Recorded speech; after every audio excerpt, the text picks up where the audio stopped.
చేసినట్లుగా ప్రాథమిక నివేదికలు వస్తున్నట్లుగా కల్నల్ సోఫియా ఖురేషి అదేవిధంగా వింగ్ కమాండర్ వ్యోమికా సింగ్లు తెలియజేశారు. సో భారతదేశం నుంచి ఎటువంటి తప్పు లేదు, పాకిస్తాన్ మాత్రమే ఈ యొక్క కవింపు చర్యలకు పాల్పడుతూ ఈ డ్రోన్ల ద్వారా దాడులు చేస్తుంది అన్న విషయాన్ని తెలియజేశారు. మిసైల్స్ దాడులను కూడా తిప్పికొట్టినట్టుగా ఈ విలేకరుల సమావేశంలో చాలా స్పష్టంగా చెప్పడం జరిగింది. మరోపక్క పౌరుల ప్రాణాలను అడ్డం పెట్టి భారత్ పైన పాకిస్తాన్ దాడులకు ప్రయత్నిస్తుంది, అన్ని డ్రోన్లు కూడా నిర్వీర్యం చేశామంటూ విక్రమ్ మిస్త్రీ ఈ సందర్భంగా తెలియజేశారు. అదేవిధంగా పాకిస్తాన్ చేసినటువంటి ఈ యొక్క ఏదైతే దుందుడుకు చర్యలు పాకిస్తాన్ పాల్పడుతుంది వాటన్నిటిని కూడా రికార్డ్ చేస్తున్నాం. అదేవిధంగా అక్కడ డ్రోన్లు క్షిపణులతో పాకిస్తాన్ చేసినటువంటి దాడులకు సంబంధించినటువంటి ఆధారాలన్నింటినీ కూడా యుఎన్ కి పంపిస్తామని కూడా చెప్పారు.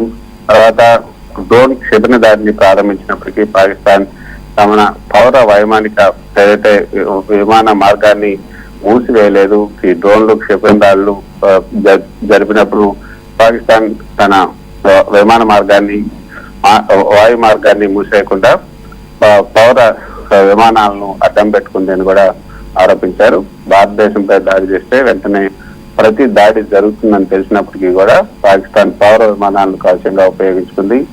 భారతదేశం పాకిస్తాన్ మధ్య అంతర్జాతీయ సరిహద్దు సమీపంలో ఎగురుతున్నటువంటి అంతర్జాతీయ విమానాలకు ఇది ప్రమాదకరం అంటూ ఏదైతే ఎయిర్ స్పేస్ లో అప్పుడు తిరుగుతున్నటువంటి విమానాలకు సంబంధించినటువంటి స్క్రీన్ షాట్లను కూడా చూపించారు. పంజాబ్ సెక్టార్ లో అధిక వాయు రక్షణ హెచ్చరిక పరిస్థితుల్లో ఏదైతే అప్లికేషన్ ఫ్లైట్ రాడార్ 24 డేటాను కూడా చూపిస్తుంది. సో దాన్ని మన వాళ్ళు రికార్డ్ చేసి వాటిని అందరికీ కూడా చూపించడం జరిగింది.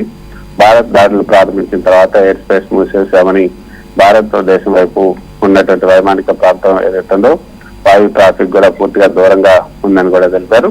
సో కరాచీ లాహోర్ మధ్య వైమానిక మార్గంలో ఈ యొక్క విమాన మార్గంలో ఎగురుతున్నటువంటి పౌర విమానాలన్నీ కూడా చాలా ఉన్నాయి. సో భారత వైమానిక దళం ప్రతి దాడిలో సమయం పాటించింది. అంతర్జాతీయ పౌర విమానాలకు చాలా ముప్పు తప్పింది. కేవలం భారత్ సమయం పాటించడం వల్లనే భారత్ మిలిటరీ స్థావరాలను లక్ష్యాలుగా చేసుకుని పాకిస్తాన్ యొక్క దాడులు చేసింది. 300 నుంచి 400 డ్రోన్లతో పాక్ దాడికి ప్రయత్నించింది. వాటిని సమర్థవంతంగా కూల్చేశామని కూడా చెప్పడం జరిగింది. Srinivas. Right Krishna, thank you.